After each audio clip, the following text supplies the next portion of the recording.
ने भीख मांग के पैरों पे पड़ के अपनी वजारत उज़्मा ली, आज वो दर पदर फिर रहे हैं, लोगों को मिन्नतें कर रहे हैं कि आप हमारी हुकूमत में शामिल हो और वजारतें लें।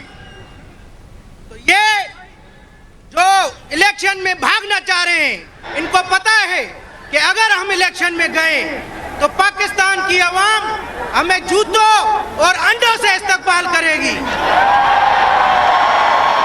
और आज से हम अपने कायद इमरान खान को ये बताना चाहते हैं, इंशाअल्लाह ताला सिंध से जो गुलदस्ता में फूल कम थे, आने वाले इलेक्शन में हम मुकम्मल गुलदस्ता पेश करेंगे और सिंध की तरफ से अपने प्राइम मिनिस्टर पाकिस्तान इमरान खान को सिंध से बेहतरीन गुलदस्ता पेश करेंगे एमएनए की सूरत में।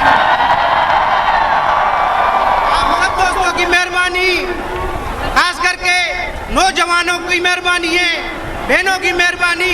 पाकिस्तान